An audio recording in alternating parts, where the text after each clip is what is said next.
Hello, and welcome to Redeem the Time podcast with your host, Eric Escamilla. Well, Tom, thanks for taking time out to visit with us a little bit.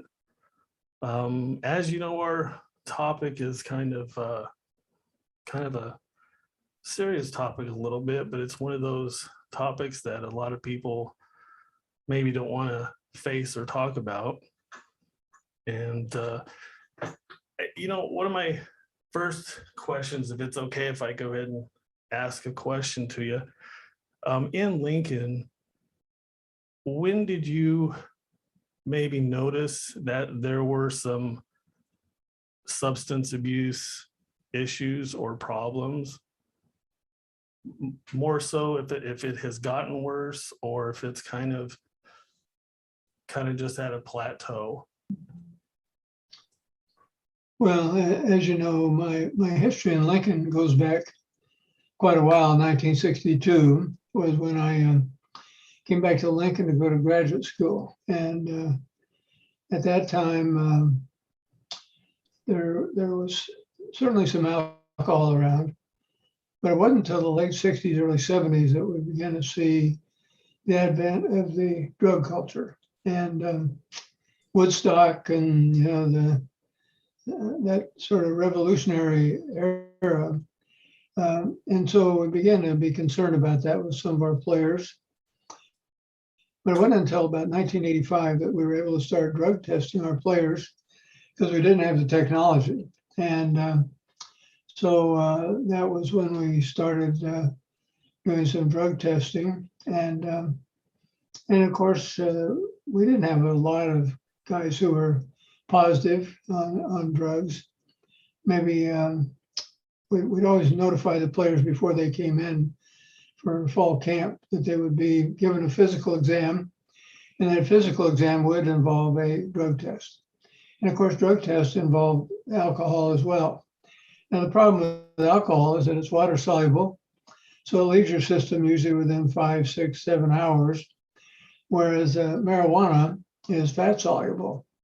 So marijuana and many of the other drugs would be fat soluble, and of course those would be detectable for sometimes 3-4 weeks. And so we were able to find usually 2-3% that were involved with some kind of controlled substance.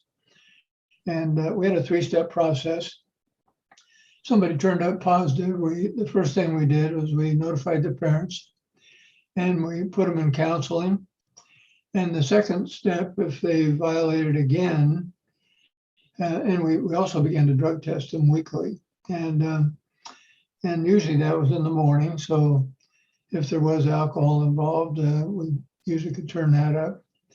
And then if there was a second positive, then we involved a suspension. And usually it was for a period of usually 2 or 3 games, something like that. And then also we had them appear before the Unity Council, which was kind of a harrowing experience for most people because that was before a group of their peers. And those guys really were pretty rough on them. And eventually we developed a point system where if a player was late to practice, he lost 2 points. If he missed study hall or missed a class, that was 1 point. And if it was substance abuse of some kind, that was usually 4 points. And once somebody got to as far as 3 points, they had to appear before the Unity Council. And at that point, things got pretty serious because players were pretty tough on those guys who were positive. And then the third time that a person was positive for substance abuse of some kind, that was permanent dismissal. And the interesting thing is we found that usually those people, that 2-3% that showed up positive for the first practice, usually were gone within about 6 months, because it seemed that substance abuse was so ingrained in their behavior that when things got stressful, a big test, a big scrimmage, something that had gone wrong at home, quite often they'd revert to old habits. And so we felt bad about it. We did the best we could to get them on the right track with counseling and everything that we could present to induce them to stay off. But quite often that became too powerful. And quite often we'd find that those people, when we went back in their history, maybe they'd started on marijuana, some kind of controlled substance, maybe alcohol, maybe in the 5th, 6th, 7th grade.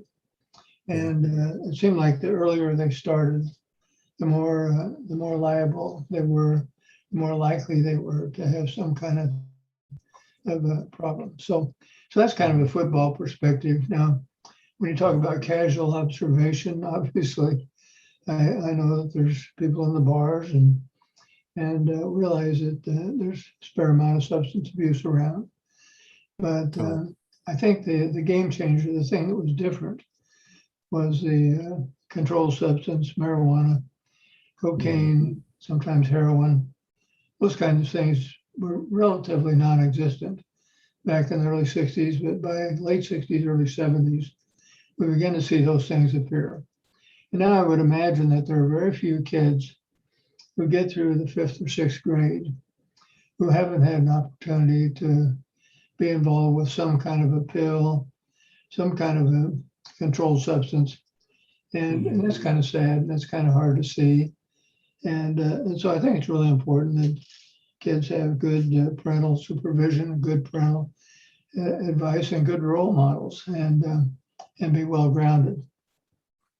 And so the consequence, was there a consequence of it? Was it just the 6 months that the players had to be out when they would get caught? Well, if on a drug test they were positive 3 times, 3 times, okay. It's automatic dismissal. And so the players knew that, and they knew that coming in.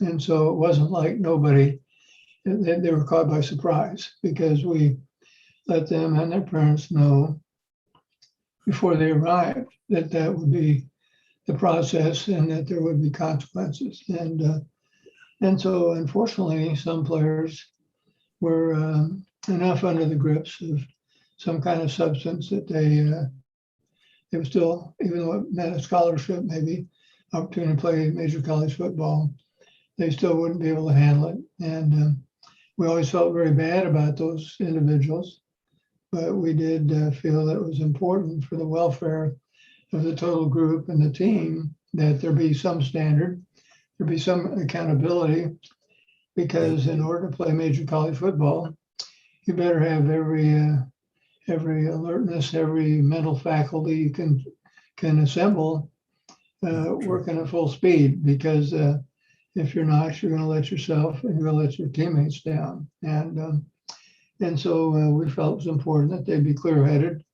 when they came to practice, and that they be clear-headed throughout the week and for the game, and be on track as far as academics were concerned. And we did graduate 96% of the players who completed their eligibility at Nebraska. And so we're very proud of that fact, that our graduation rate was very high. And so it was very difficult to be involved in any kind of substance abuse continually and do well academically. Were they offered some form of like counseling? Yes, Eric, as I said, the first time somebody was positive, they were referred to a counselor, and then we notified their parents that they had this incident, and they were put on notice. And then if it was warranted, we tested them weekly. And but of course that didn't start till 1985, because we didn't have the technology to drug test. And but we did drug tests from 1985 on. And so that was the process that we went through. And interestingly enough, I think the NFL kind of turned their head. They had the technology that we had, but in most cases, it wasn't until the 90s that they began to drug test and really crack down on substance abuse.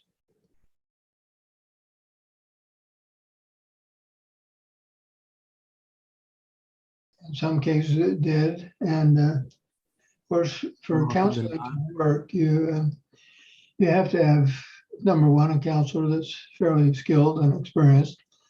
But more than that, you have to have somebody who wants to change. Yeah. And if you don't have a willing participant, somebody who's at a point where they say, first of all, they have to be accountable and they have to admit that there may be a substance abuse problem, and then they actually want to get better. And so if you didn't have that, it probably wasn't going to work.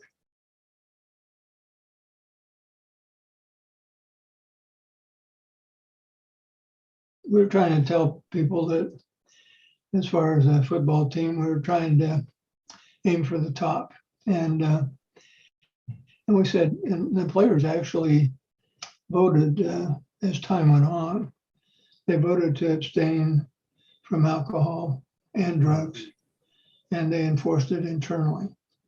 And that meant staying out of bars, staying out of places where you shouldn't be if you're an athlete. And we said, if you will pay a greater price in terms of substance abuse, in terms of the weight room, in terms of practice, than the people in Norman, or the people down in Manhattan, Kansas, or the people over in Ames, Iowa.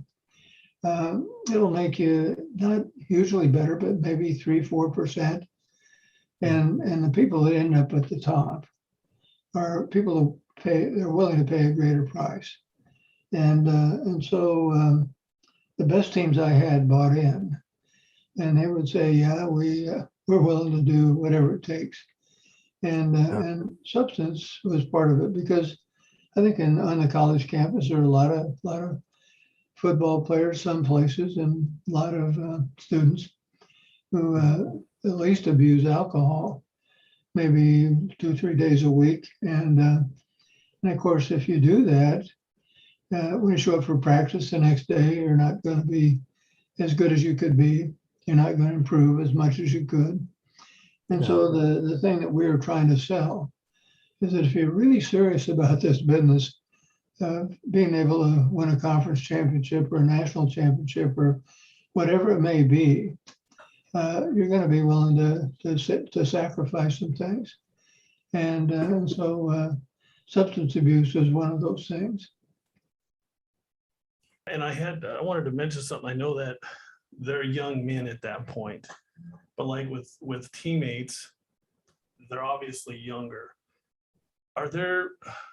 Is there any good approach, or what type of approach would you take with younger people? Well, teammates is, we're certainly not a drug education program, but the main thing the mentor does in teammates is listen. And so we're not about to impose a value system. We're not going to have a 3 or 4 point plan. We're going to fix somebody, but you listen. And so I've mentored a number of young people, some as young as 3rd grade. Now, usually in the 3rd grade, you're not detecting substance abuse. And but sometimes by the 6th or the 7th, you begin to see some warning signs. And certainly I've mentored also some young kids that are now in college. And so some of these things have come up. And so at least in one case, I know that I was telling this young guy, I said, if you continue down the path of marijuana, I don't think there's going to be any way that you're going to be able to graduate from college, at least in his case. Now, there may be some people who are on marijuana or other kinds of substance who do graduate. I'm not saying you can't, but it's a lot harder. And so we visited, I listened a lot, and I had him talk to a guy named Ricky Simmons, who one of my former players, and Ricky has been really good at working with some kids who have had some substance abuse problems. And between us, this young guy got off of marijuana. And And I think he's on track now to a good path to complete college and to live a more productive life. And so some people think that marijuana use is harmless, but our experience has been, number one, there's research that indicates that your IQ is damaged by consistent marijuana use. Certainly motivation is decreased. You're not as apt to get out of bed. You're not as apt to study. You're not as apt to go to class. And so as a result, and then also there's certainly mental and emotional illness in younger kids where your brain is still forming, still developing. You don't want to have that young person on something like marijuana. The THC certainly is a very powerful opponent to clear thinking. And so sometimes mental illness results. And so as a result, we kind of go with what we hear. And if substance abuse appears to be a problem, then obviously we get engaged. And but maybe it's simply a problem with relationships, and maybe too much time playing video games. It's all kinds of things, and so we listen, and listening is very powerful because a lot of these kids haven't had anybody in their life who cares about them unconditionally and who listens to them, and so I think that you learn a lot about young people and where they're headed and what's important to them by simply listening unconditionally without judgment. And I guess that's kind of the role of any good counselor. You listen and you don't judge and you don't try to fix, but eventually there will come those teachable moments when they turn to you and they say, "What do you think?" Or "How do you?" And sometimes I'll say something to them like, "Well, what would you think if you tried it this way? What would you think about getting rid of this or eliminating that from your life or going down this path?" And let them decide, let them talk about what they think would be most workable. And usually people eventually will come around to the best decision. But I think marijuana and other drugs and sometimes alcohol can be great demotivators, and that you kind of get you get to a point where nothing matters very much. And if you want to win a championship in football, something has to matter. If you want to get a college degree, something has to matter. If you want to have a great marriage, something has to matter. And you can't self-medicate and just kind of go numb. That's not in the long run, that's not gonna get you where you need to get. And so we think that having a clear mind and a clear head is really important. And that, Tom, that kind of hits home for me because I think I was 46. It's been about 6 years ago since I had met you. And I think pretty much about 32 years of alcohol in my life. And the reason that hits home is because it got me nowhere. And it destroyed a lot of people. I hurt a lot of people. And I just agree with you, totally, that it just demotivates the person to do anything. Yeah. And then it just leads to a depression. Yeah. And there's just no good outcome to it at all. Yeah. I remember when I met you, Eric, we were over at a gym and you were lifting some weights. And I just said hi. And I could tell something about you seemed like you were kind of sad. And we struck up a conversation, and I don't know what it was, but and then from time to time we would either talk at the gym or maybe a phone call or a text message or whatever. And I could tell you were kind of looking for something. And I didn't know what it was. I don't think you knew at that time what it was. But eventually, I was able to learn that you had gone to treatment and changed your life around, and that was very powerful. And And so it wasn't anything I did really, but I could sense that in your life. And so I was willing to listen and reach out to some degree and visit your home at one time. That's your dad and your sister. And so I'm proud of what you've done because you have taken hold of yourself. And as a result, you're trying to do something to help other people by having this podcast. And I guess both of you are in that shape where you want to make sure that you're a positive influence on other people. And not everybody has substance abuse problems, but there's a fairly good percentage of people out there who do. And I think your example and your willingness to reach out will be powerful. It'll be important. And I think sometimes those people who've been there, done that, are the best spokesperson for sobriety because you've kind of been down that path and you've emerged from it. And I think as a result, you can be a great example.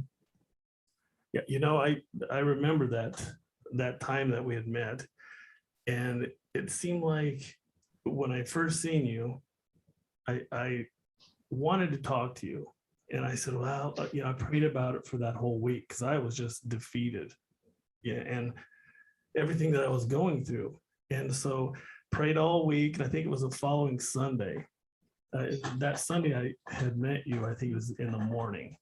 And so when I had prayed about it, I was like, okay, God, I'll talk to him next week. Well, I intentionally came at 11 instead of 8, hoping you wouldn't be there. And it was 11 o'clock. I'm at the bench press and there you were. And so that's when I think I opened up and I talked to you. And I think the most important thing I always remember from you is that you always said, I'll keep you in my prayers. And I think for me, that was just the most powerful thing. And that's helped me tons. And I appreciate it, Tom. And I'm going to be a year and a half sober. Mm-hmm. Well, that's good. And we've been in touch enough lately I can tell that you've experienced some good things from your sobriety and very proud of what you've done, what you've accomplished. And I know it's affected your family. And so that's been a very powerful thing, been a good example to your children. And so I think it's always a matter of what kind of impact you have on other people. And obviously, if you're deep into substance abuse, it's really hard to have a positive impact on those people around you, people you care about. And so I'm proud of what you've done.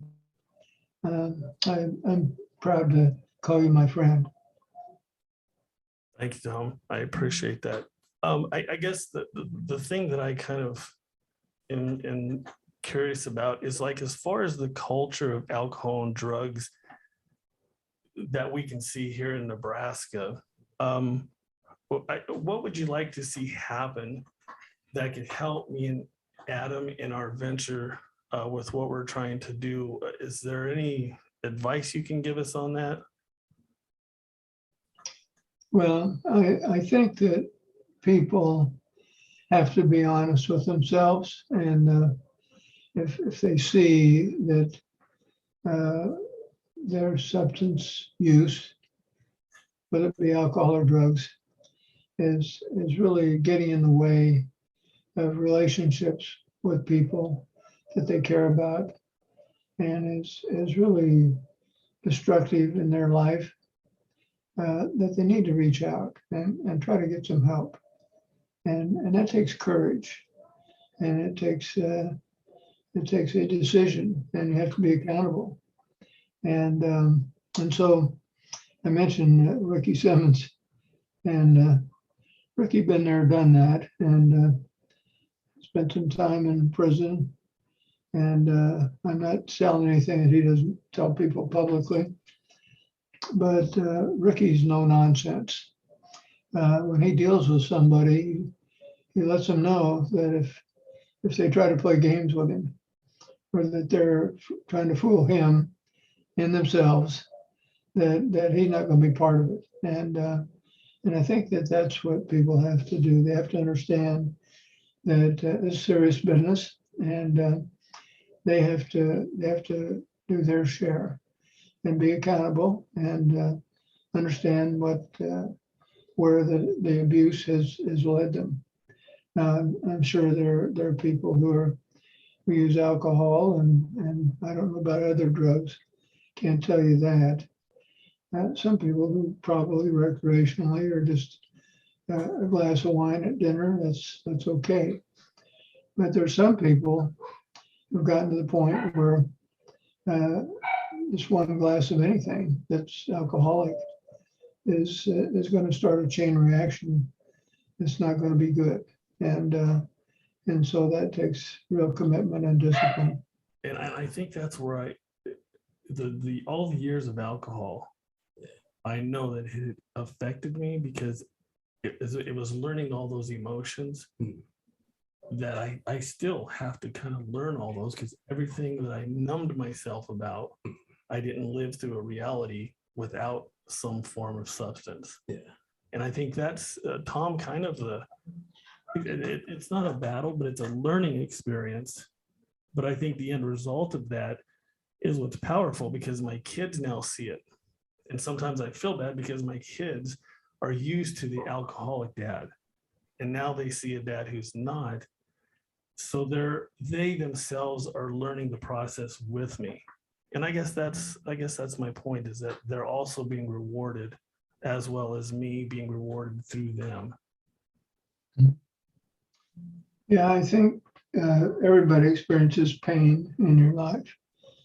And the problem with most substance abuse is you may numb yourself for a while, but once the substance wears off, you're probably left with more pain and a worse problem.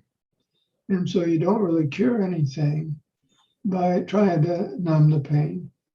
And so probably the only rational way to deal with pain and with issues is to face them, admit them, and move through them. Because actually adversity is not always your enemy. I think as human beings, we always try to escape adversity and get away from the pain. But I think probably the instances where I've often learned the most was when there was adversity and when things really hurt. We lost several games to Oklahoma early in my coaching career, and that was not popular in Nebraska. And to me, losing particularly a big game was almost like dying, And but we looked at those films, and it wasn't a whole lot of fun. But as we examined them, we learned a lot, and we began to change. It was incremental, a little bit here, a little bit there. We got better, and so because of adversity, we really became a much better football team. And I think I became a better coach. And so if you can look at adversity not as your enemy, not as something that has to be numbed or avoided, or you lie to yourself, the more honest you can be, and the more you look at it, the more you realize adversity, if you deal with it correctly, is your friend. Because adversity can be a great teacher. And I think that it's only when you have great adversity that everything's on the table and you're willing to change. And so if you're winning every game, you don't learn much because you don't want to change. But when there's adversity, then you're willing to address those things that can get you in trouble down the road. Yeah, and I think sometimes that I know with Alcoholics Anonymous or Narcotics Anonymous, that they point to faith, that trying to honor God with your life, and try to, in other words, instead of trying to please other people and go the path that they want you to, if you make that your audience of what God would have you do, Yeah, I think That that's is a the, great rectifier that can get you back on track. Now, it may mean that you're not going to be as popular with some of the guys in the bar, but at least you have something else that's a motivator and is powerful in your life. I think the tough thing is having teenagers, getting them to understand that with, the social media or the drugs, the alcohol, everything that is easy to access. Yeah. More so than when I was younger. Yeah. And so I feel for the youth because, like I said, it's hard to get them to understand that. Yeah, I think social media has been somewhat of a game changer in that it's so pervasive, and sometimes your self-worth is measured by the number of followers you have on social media or how many people like your posting. Yeah. And yet so often those people who are so immersed in social media are tremendously lonely people. I mean, your friends, so to speak, are not really personal friends. They're something you see on a screen or something that you get a message from. And so in some ways, social media has really resulted in people being more isolated and more separated and sometimes more lonely. And so it's really important to have genuine relationships, genuine friendships. See, I'm 84 years old, so I'm not on social media, but it's hard to tell a 14-year-old or a 15-year-old to tune that stuff out. But I think in many cases they would be better off if they could do that. And so I guess I'll leave you with this thought. And the main reason we've done teammates is that back in the 60s when I started coaching, we very seldom recruited a young man that wasn't growing up under the same roof with both biological parents. As time went on, that changed. And today, over half of our kids are growing up without both biological parents. And there are quite a few without either biological parent. And so the family unit has become less stable. And then, as we've been talking about, in the late 60s, early 70s, you saw the drug culture emerge. And so, whereas a kid could easily get through middle school or high school without anybody presenting the idea of marijuana or cocaine or methamphetamine or whatever it may be, all of a sudden that was hitting right in the face, sometimes at pretty early ages. And then you began to have the messages the kids are getting on the internet, TV, some of the stuff that's in movies, some of the music lyrics would not have been allowed in the public domain 20, 25 years ago. And so you're taking kids who are maybe a little bit more off balance because of lack of family stability, and you're thrusting them into an environment that's even more challenging. And so we find that by providing a mentor, somebody that's fairly well grounded, pretty solid, and they can maybe help guide them through those critical years is going to be really important. And so that's why we do what we do. And that's why our graduation rate is high. And our goal is to have kids come out of this thing who are able to live a productive life.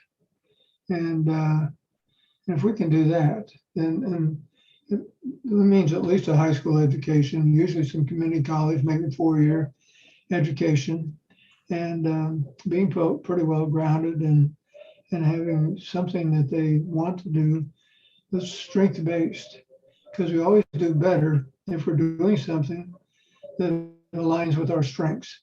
Everybody has some strengths that are a little bit better than most other people. And so if they can find that which aligns with their strengths, usually they're going to do much better. So anyway, that's kind of what we do. And hopefully we make life better for a lot of kids. Well, no, I know a lot of people appreciate that, Tom, and I hope that someday we both can say the same thing, that what we're trying to do will help a lot of people. Yeah, I think the strength of AA is that there's somebody out there that you're accountable to. And that person is not going to put up with dishonesty. You're not going to fool that person. And that's kind of what a good mentor is.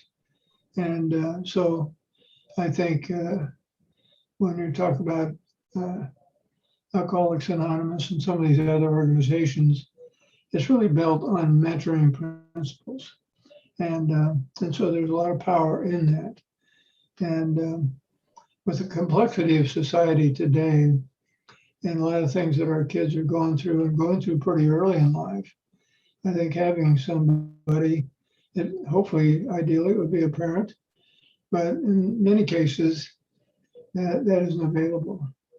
And sometimes kids grow up in families where things look ideal. You got two parents, all their needs are being met, with plenty of financial help. But today you can work 24 hours a day on the internet. You can be very busy. And sometimes kids, even in those circumstances, are very lonely and sometimes very isolated.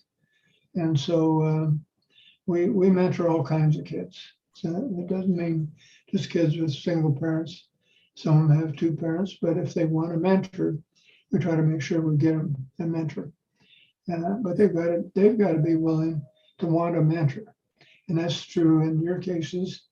If you really want to get well, that's probably 80-90% of the battle. The person who's maybe gone astray has to want to change. And if you want to do that, then good things happen. Yeah, I agree. I think that the absence from parents and that leadership in the family is what really causes the kids to rely on that social media or maybe that family unity has been affected. Addiction or no addiction, I think it's really caught up in a hole, in a bad direction.